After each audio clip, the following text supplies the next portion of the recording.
Most financial advice assumes you're ready for the next level. But what if you're not behind? You're just building the wrong thing at the wrong time. Today, we're unpacking wealth capacity, the missing link between good advice and real peace with money. Stay with me. This will change how you decide. Yeah. Welcome back to the Do.Different.Better Show. I'm your host, Elaine Rasmussen, CEO and founder of Social Impact Now, Connective Institute, and Do Different Better, and managing partner for the Integrated Capital Fund. And to everyone who's listening on Apple Podcasts, Spotify, and YouTube, I'm so glad you're here. And if you're just now joining us, we are going to be talking about wealth capacity and where money decisions feel heavier when your foundation isn't quite built yet. I'm going to be talking about what I call the soul framework, and I'm going to talk to you all about what that is and what it looks like, right? So, if this is your first time here, I'm so glad you're here, and I hope that you're going to get a lot of great information that you are going to be finding really, really useful in your life. And if you've been rocking with me for a while, you already know we don't do generic money advice around here. So just going a little bit deeper about wealth capacity, it's not hustle, it's not hacks, and it's certainly not hype. And if at any point you think, wow, she's putting words to something I felt, but I just couldn't explain, that's not an accident. So don't forget to subscribe on the YouTube channel, Do Different Better, because this episode is one you'll want to revisit, clip, and share. But first, let me start with a confession. If you've ever listened to financial advice and thought, okay, but which one am I actually supposed to do? You're not confused. You're actually paying attention, because the truth is most financial advice sounds perfectly reasonable, right up until the time you try to apply it in your actual life. You might hear things like save more, invest early, buy assets, buy a business, avoid debt, use leverage, right? Whatever that might mean, right? Maximize returns, protect your downside. What downside? Optimize your taxes, right?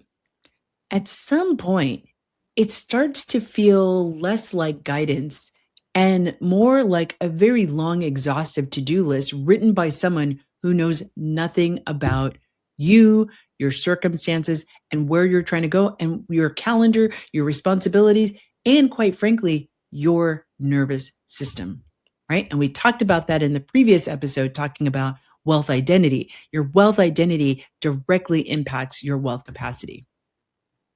And if you ever responded to all of that advice by thinking, honestly, I just want to lie down for a minute. This is all too much. I can't take it in. Welcome. You're among friends and family. So let's get a little bit more clear about what's going on. Here is what's happening. And this is super, super, super important. Most financial advice is not necessarily wrong. It's just really incomplete. It delivers as if everyone is starting from the same place, has stable income, has predictable expenses, has emotional bandwidth, or has margin for trial and error, which is at best optimistic. Financial advice tends to live in a world where emergencies are hypothetical, family obligations are optional, burnout is a mindset issue, and time is endlessly flexible or infinitely available. Meanwhile, real people, including myself, are trying to make decisions while they're juggling careers. They're caregiving, they're dealing with their own health concerns or issues. They have maybe community obligations. and the low-grade anxiety of living in a very expensive world, particularly when you get out to some of the coast, right? So if financial advice feels overwhelming, contradictory, or exhausting, that's not necessarily a personal failure. This is a systems failure, right? And here's the trap that a lot of people fall into, and I was a victim as well. They're doing all the right things. They're earning a good living, right? They're saving money. They're investing. Maybe they have a 401k even. They're reading the books. They're listening to the podcast. They're learning. And yet something still feels off. They don't feel clear. They don't feel confident. They don't feel settled. Instead, maybe you, feel like you're constantly behind an invisible syllabus that you're still waiting to be delivered. That's because the right things without understanding sequence creates pressure instead of progress. It's like trying to build a house by starting with the roof, because that's the part everyone posts picture of, right? The finished product. And that's not how reality works, right? So this is especially true as you start to move through different socioeconomic classes. Maybe you become maybe you've gotten a significant, a high earner. High earners live with a specific kind of financial tension. On paper, you might be doing really, really well, but internally you are carrying a lot, right? You're managing more complex decisions. You're managing higher expectations. You're managing higher visibility and feeling like you have less room to make mistakes. And that even can be with your partner, right? This feeling of constantly being judged and or trying to live up to some unsaid expectation, or maybe it was actually directly said to you. You know, you're in this neighborhood, you're in this house, you're driving that kind of car. You should be at this particular investment level. You should be doing these particular types of investing activities.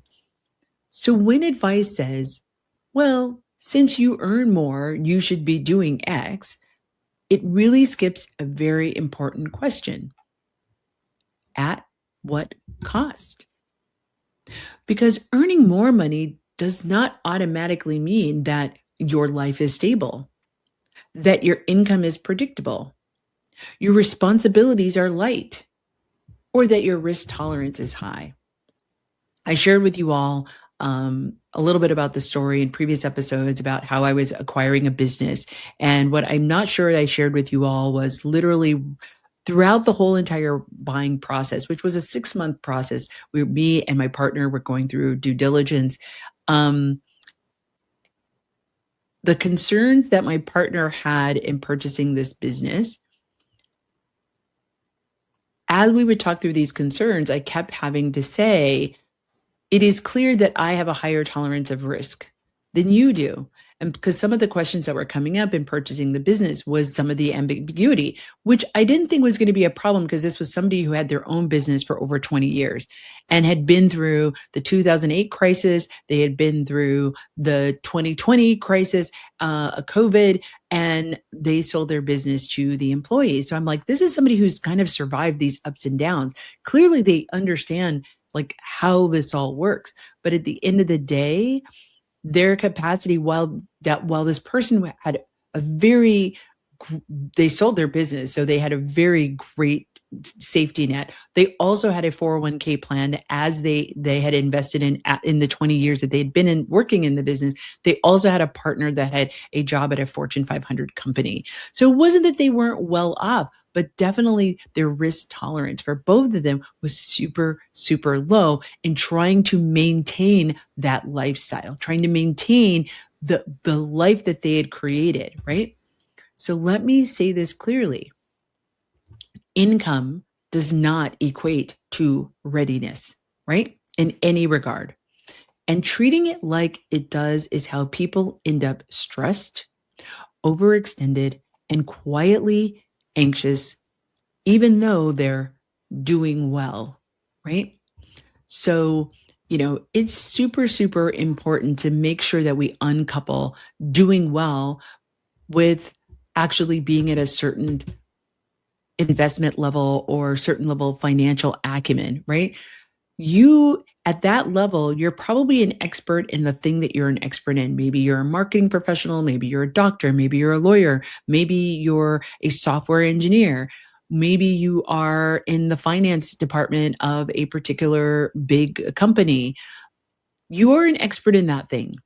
You're not necessarily, that does not translate that you have the capacity or capability to make decisions in this other part of your life. So think of it this way. Just because you're a lawyer doesn't mean you can be a carpenter, right? Just because you're a doctor does not necessarily mean that you know how to landscape, right? Those are two very different skills, and you would not expect necessarily for somebody who comes from one particular background to automatically be able to do something else. Well, the same is true here. But the expectation is because you have this high level of knowledge or skill set around a particular thing that you should be able to know a certain level of a topic like finance better than you do. And that's simply not the case. So I'm hoping that if you take nothing away from this, that you begin to uncouple not only for yourself, but your expectation of other people, that because they have a reputation, because they have a skill set that leads them to have a certain kind of job or career or standing, that does not necessarily translate to being able to make different kinds of financial decisions or any financial decisions for that matter. So this is where and why we need a new lens. The concept that's missing from most money conversations is financial capacity. Capacity is your ability to hold a financial strategy without chaos somewhere else in your life, like without creating chaos somewhere else in your life. It's not about intelligence. It's not about discipline. It's not even about income. It's really about how much volatility you can absorb. How much uncertainty can you tolerate?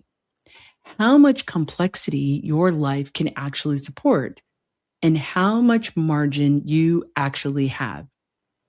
Capacity is the difference between a strategy that feels empowering and the same strategy feeling suffocating.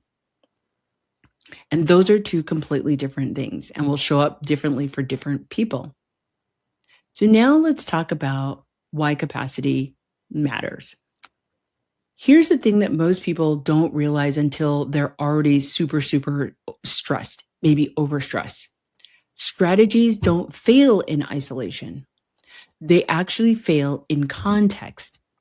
The same investment, the same debt, the same business move can feel completely different depending on whether you have cash reserves, whether your income fluctuates, whether you're supporting other people, whether your life already feels stretched, right? And if you're listening to the previous episode, you might hear correlations to that here. Without enough capacity, even good moves feel heavy. With enough capacity, even imperfect moves feel manageable. That's why some people take risk and sleep fine. I'm one of those people, although I wasn't always one of those people, while others take smaller risk and feel constantly on edge. Same world, different capacity. So you can start to see, I hope you're starting to get the wheels turning and seeing how this all ties together. When people ignore their capacity, three things usually happen. One is they overbuild. They take on too much way too fast. Second, they second guess everything, right? That was what I was experiencing with my partner. Every decision feels like it could be the wrong one. And third, they blame themselves. They assume the problem is discipline or mindset. And more likely it's not. There are some instances where it is, but oftentimes it's not. The problem is not that no one told them what they were actually building. So here's a quick pause if this is landing for you. I have on my website, www.Do.Different.Better.com, you can take a quiz to find out and get insight into what is your wealth identity. Very soon here, you're going to be able to also get your wealth capacity on the website as well. And so you can take a quiz, take some questions, and you'll be able to identify what your wealth identity is, what your wealth capacity is, and what are some things that you can do today to do that. And I'll have some other resources on the website as well. But if this is resonating with you at all, share this episode with someone who's doing all the right things, but still seems to feel financially tense. Maybe that's your partner. Maybe it's a parent. Maybe it's a sibling. And if you're watching on YouTube, hit the subscribe button. It helps the conversation reach people who actually need it. All right. But let's get back to closing down this particular segment, right? So here's what you're going to do in this episode. I'm going to walk you through 4 types of financial capacity, okay? Not because you need all 4 at once. You don't, right? And not because there's a right timeline. That's not the goal here, right? We're trying to get data. We're trying to get clear. It's because knowing which capacity is you're building right now changes everything on how every financial decision is going to feel. I call this framework SOLE, SOLE, because just like a house needs a solid foundation, wealth needs a soul before it can stand. Then briefly, I'm going to name, so here are there's stability, optionality, leverage, and embodiment. That's it. I'm not going to give you definitions just yet, but this does 3 things for you. So I hope that this is going to allow you to get some clarity. It's going to allow you to be able to have a way to have a conversation with your significant other in your life, but also it's now going to lay the groundwork for you to be able to think about what are the decisions that you need to make. So I'm really excited to talk to you about this. And so I am going to get into this into segment 2. Stay with me and I will see you after the break.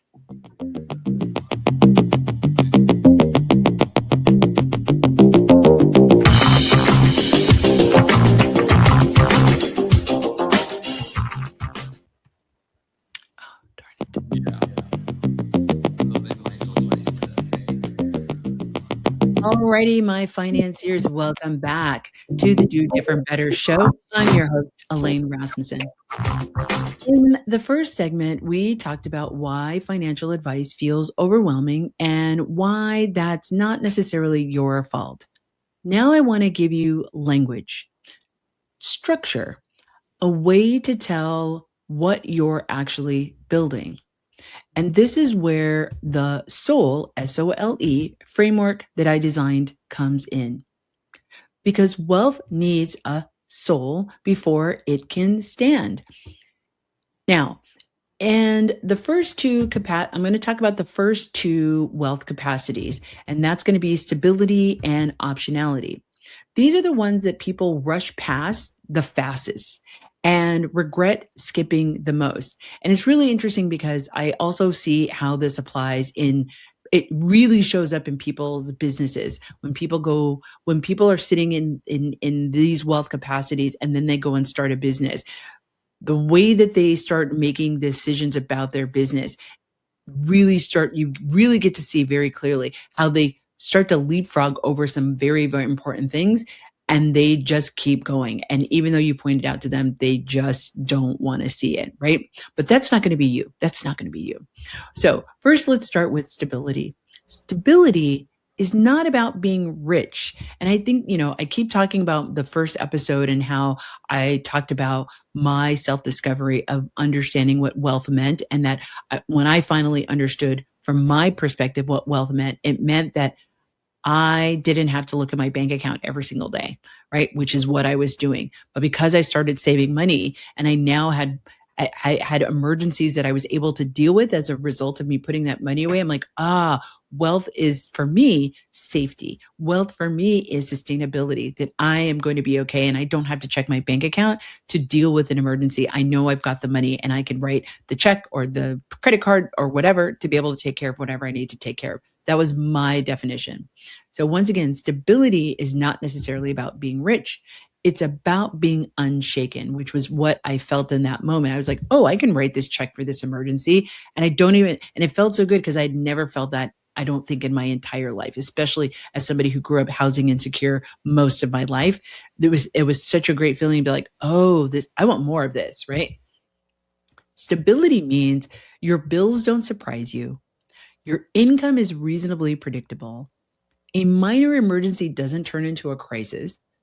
Your nervous system isn't constantly on edge. This is the capacity that allows you to exhale. And here's the part that people don't like hearing. If your life is volatile, every financial decision feels even heavier than it should. I saw this a lot happen with my mom. My mom was very hyper triggered by her wealth capacity. And I got to see her, how she would second guess things. She would hesitate. She would overthink. And these are all characteristics, right? Not because that she was indecisive, but because her system was already stressed with dealing with some of the things that we were having to deal with in my family. Stability gives you rhythm. It gives you a level of predictability, and it definitely gives you a level of psychological safety. And yes, that includes things like emergency buffers, simplified accounts, fewer financial fires, right? And ones you're not causing. This is another thing that I see show up a lot of times with people, like people causing their own financial emergencies because they have either no self-control or they have no discernment about the well has a bottom, right? For lack of a better term. And no, none of this is sexy, right? But all of it is foundational, and you cannot out invest in stability, right? And I talk a lot about that with my business owners, right? So what does that mean, right? A lot of high earners, professionals, people in what are considered solid careers. I'm talking about nurses. I'm talking about bookkeepers, accountants, consultants, right? A lot of you say, oh, I'll circle back to stability once I grow more, once I get to this number. But here's the hard truth. Growth without stability actually increases your fragility. If your income rises, but your life stays chaotic, you don't feel wealthier. You just feel more exposed to something bad happening, which then levels up your nervous system, right? And then you're crashing out, right? Stability isn't a delay. It's actually a prerequisite. So if this framework is helping you reframe your own situation, I want you to do something for me. I'd love for you to go to Do.Different.Better.com. I definitely want you to check out the wealth capacity quiz, see where you are. But I'm also trying to provide you with more resources that you can keep learning without feeling overwhelmed. No spam, I promise you, no pressure, just some tools for you to be able to take what you're hearing on the show and beginning to impart that into your life by having worksheets or other kinds of things to read to be able to help you make better goals and make better decisions that feel aligned with your capacity at the moment to get to your next level of capacity, right? Now, once stability is in place, we move to optionality. That's our next wealth capacity. Optionality is your ability to choose without panic. It's margin. And here's what it looks like. It looks like having cash reserves. It looks like having time flexibility. It is having liquidity. And remember, we talked about liquidity is your availability or your access, quick access to your assets that then can convert to cash, and typically within 30 days, right? So maybe it's stocks, but it's something that you have that you can convert to cash in a relatively short period of time. But it also provides you with the ability to wait. Optionality is what lets you say, not yet, or that's not for me. That does not mean that it's not a good opportunity. Let me be clear. It's just that it's not for you right now. It allows you to be able to have the opportunity to say, I can afford to pass on this opportunity. Because I also say this, opportunities are not always opportunities. Some opportunities are actually tests. It is to test your resolve on the decision that you said that you wanted to make or the goal that you set for yourself. And it's really a distraction. It's to see whether or not you're going to stay on track or you are going to follow the shiny object down off the track, right? And this is where power quietly begins to reside. But here's the twist. Too much optionality too early can actually create paralysis. When everything is possible, but nothing feels anchored, people tend to freeze and do absolutely nothing. They don't make the decision. I think as I was talking to people after the Do Different Better Live, I talked to some people who had told me that they were going to come and participate. And I wanted to follow up with them like, well, why didn't you participate? They were stuck here. They were like, well, I felt frozen. I felt like it wasn't for me. And I'm like, I invited you. Why would you think that I would invite you to something that isn't for you? Right? But that's why optionality must come after stability and not before it. You've got to be stable before you can actually then practice optionality. And here's the crazy thing. Some people are actually in optionality, but their mindset is still in it's instability, right? They're actually thinking that they're still in stability, but they're really not. But their mindset is still stuck there. They haven't actually gone through the process to be able to move into optionality. And these wealth capacities are movable. They're not permanent in any way, shape, form, or fashion, right? So you might have heard the term Henrys, which is high earner, not rich yet. Those are called Henrys. For Henrys, especially, and these are professionals, again, nurses,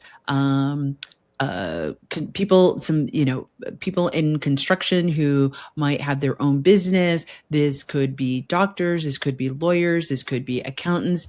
For Henrys, especially, optionality often shows up as having too many types of accounts, all different kinds of accounts, too many strategies, and too many smart ideas.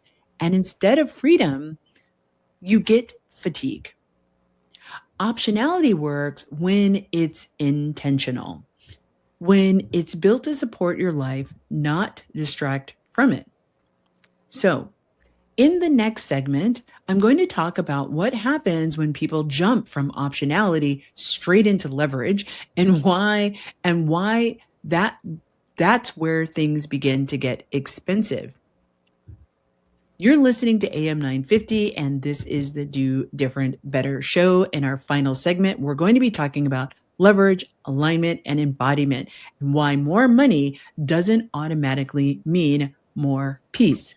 Don't go anywhere.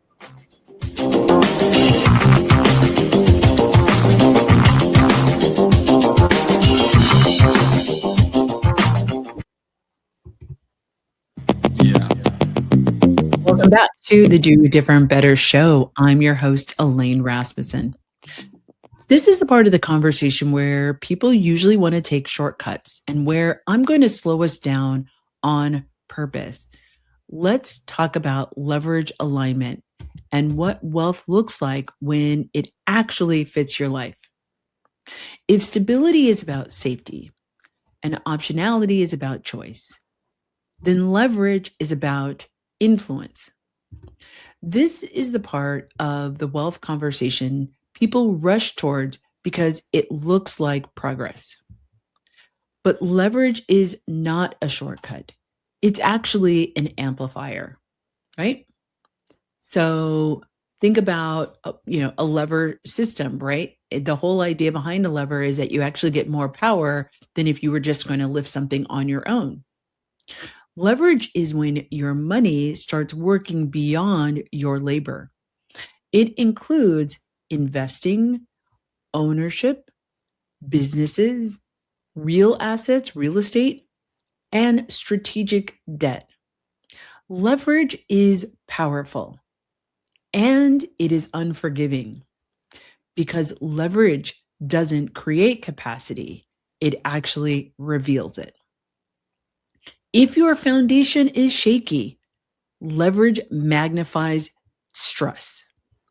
If your optionality is thin, leverage feels like pressure. This is why two people can make the same investment and have two completely different experiences. One may feel very empowered and the other feels trapped. Same move, different soul. So I said in the earlier segment that the deal that my partner and I and the business that we were looking to buy, we actually had a conversation literally before the day before, 2 days before we were going to sign. It was a Saturday.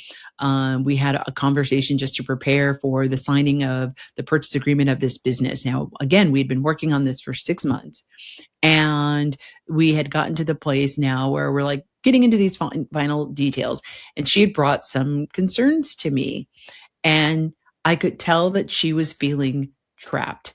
And so I said, okay, well, we're going to sign paperwork on Monday. This was the weekend. I said, why don't we go ahead and fulfill the purchase agreement and let's then immediately refinance to get you out of the deal, but also let's find another person to buy you out. So we would have these two strategies. I thought that we solved the problem. And she called me the next day and said she wanted out of the purchase of the business, right? So once again, we were both making an investment into the same company. We'd both gone through all the due diligence to buy this company. And at the very last minute, what felt great to me, it felt like we had done all the due diligence. We had come up with a plan. We had a 90-day plan of what we were going to do with the business in the first 90 days. And still with all of that, we'd mitigated all the risk. The seller was going to be doing a lot of the financing and the financing was contingent on revenue and sales. So we de-risked the purchase as much as I thought that we possibly could. And even with all of that, this person didn't feel comfortable. And so they backed out of the deal, which yes, was frustrating. But to my point, same investment, same information, but we were coming into it from a very different perspective, right? I was really coming from a leverage perspective. And I think she was coming from an optionality perspective, which then meant this deal was never going to work. And even if we'd gone through with the deal, we probably would have had a lot of issues once we got into the company. So while it was disappointing, I was glad that we ended the deal before we actually got into the deal, as opposed to getting into the deal and having to butt up against her wealth capacity versus my wealth capacity, because I'm sure it would have had a lot of friction that could have ended what was a very long friendship, right? So high earners or professionals often qualify leverage before they're ready for it. The bank will say yes to them. An advisor will say yes to them. A spreadsheet might even give them the thumbs up. But in their body, it says, I don't feel okay. That is the signal. And clearly that's the signal that my partner got. She was not okay in her body, right? Or her partner's body, right? Because I think that was actually more influential, that her partner didn't feel comfortable about any of this whatsoever from day one. The partner wasn't okay with any of this, right? They said that they were, but they really weren't. But understanding that hum that's happening in your body or in your brain or in the back of your mind or the tingling in your ears or the tickle in your chest, those are all signals. Leverage without capacity leads to overextending, right? Decision fatigue and a quiet resentment, not only towards money, but what could have turned out as a resentment towards me or towards other people that you're engaged with. Leverage works best when it's built on steadiness and not urgency, right? and clarity, right? That's another important piece of this. So this brings us to the final capacity in our soul framework, and that is embodiment. Embodiment is alignment lived. It's when your money decisions match your values, match your season of your life, reduce, not increase your cognitive load. Embodiment looks like fewer accounts, clearer purpose, saying no without guilt or shame, choosing sustainability over constant optimization. Alignment isn't just a vibe, it's actually a practice. And embodiment is how alignment shows up in real life. And that is so important because it brings another degree of clarity that allows you to integrate or exit or participate or not participate and know like you are making those kinds of choices. And I just find that it's so valuable and important to just really understand that the more you can get clear about what it is you're willing to do, what you're not willing to do, what you must do, what you're going to work on. Again, this is a journey. It is not a destination, right? So I don't want you to look at this as these are all limitations. This is all, again, information for you to kind of get some clarity about like, oh, this is how I might be approaching these. And this is might be where the friction might be happening between me and my business partner, between me and my living partner, between me and my coworkers, between me, especially in your job. And if your job has to deal with money, maybe you're the bookkeeper, maybe you're the accountant, or maybe you're the salesperson. And you're like, why don't we take this risk? Why don't we take on this client not knowing and understanding what the implications might be? Think about how this might be showing up in other parts of your life. Because I'm just going to guess that this isn't just isolated to your financial decisions. This isn't just isolated to how you think about and what your relationship is to money. Your relationship with money also is going to color how you show up in other places that have to do with money, right? So if it's your job to be a salesperson, you might be in a different capacity than your manager. And your manager might have lots of fears and concerns about making budget or making, whatever the case may be is. And so if you're a high risk person because you're like, hey, my life is stable, I've created some optionality, I can leave this job if I want to leave this job, and your coworker or your manager are not in the same position, that might be where some of the friction might be caused. And like you wanting to be a lot more experimental in some of the things that you do in your job, or the types of clients that you go after, or how much time you spend on these new markets of clients that you're trying to pursue. This is how it all starts to show up in other aspects of your life that seemingly have nothing to do with your personal finances, right? But it really has to do with how do you think about all of these things and where are you sitting as far as being able to like the optionality in your job, the stability of your home. I shared with you all, I grew up in a very unstable household. We were very housing insecure. We had been evicted from our home several times throughout my youth. And so as I got into adulthood, that was the single most important thing to me, was like making sure that I had stable housing, which meant like I paid my rent before I paid any other bills. And I would not pay bills if it was going to be at the impact of paying rent. And you say, hey, Elaine, well, duh, that makes sense. But it doesn't always, right? If you are coming from that kind of background where you have that kind of instability, like, and there was only one time in my life where I remember I borrowed money from a friend. And because I had known this friend like since like junior high school, it was the one time it was more important for me to pay him back this money because I didn't want our relationship to be ruined over money than me paying my rent. So I paid him before I paid my rent, but I paid my rent. I never had to worry about being in any sort of bad situation. But I say all this once again to bring it home to you of like being able to understand and know like how your wealth identity, which we talked about in the last episode, and how your wealth capacity work together and show up in how you make your goals, how you make your decisions, how you interact with your partner, and how you grow and scale your wealth capacity, your portfolio, in whatever that means to you. And once again, I'm not saying that your goal should be to acquire mass amounts of wealth, although if that's your goal, that's your goal.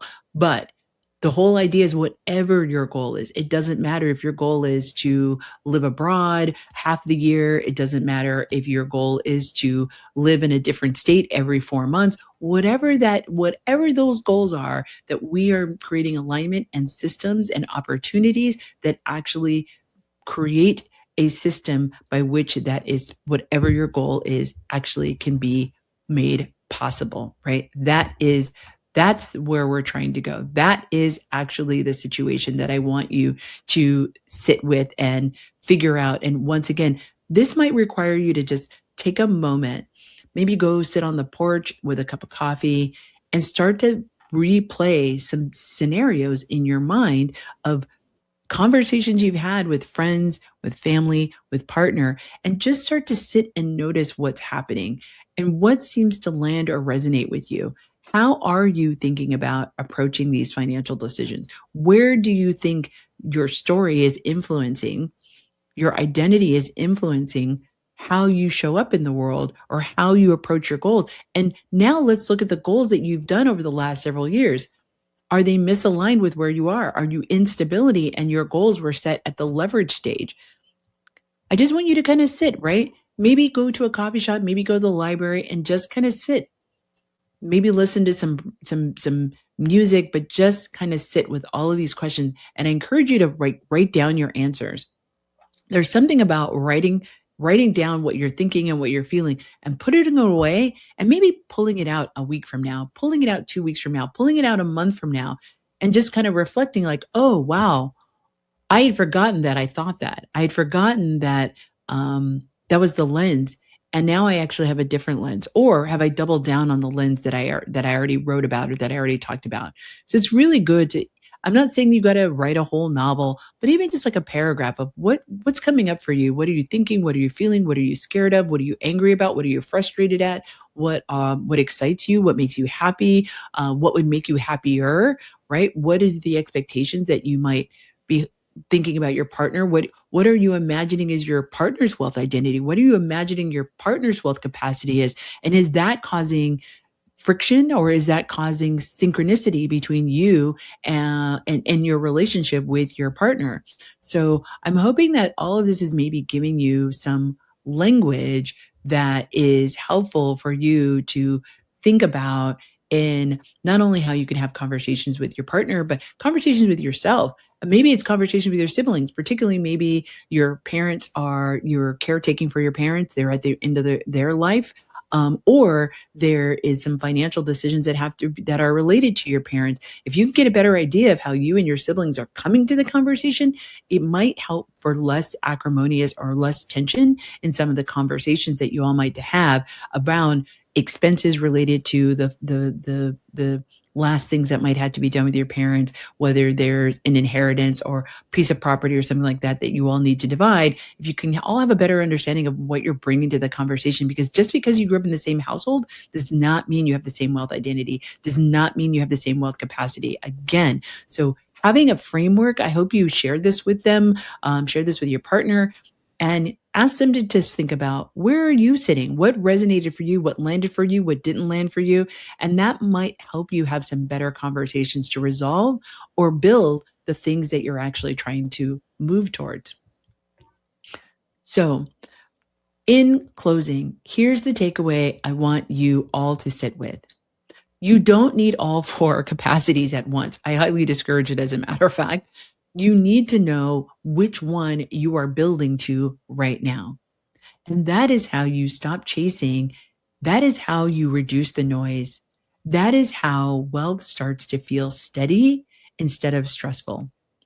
Wealth isn't built by doing more. It's built by building the right capacity in the right order for where you are. That's the soul way.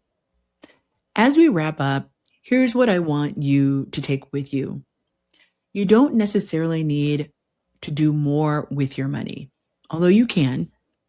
You need to build the right capacity in the right order.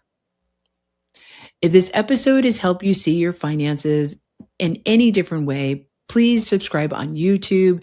Help me get to 1,000 subscribers by my birthday in March. This will be my birthday present to me that you all are going to give me.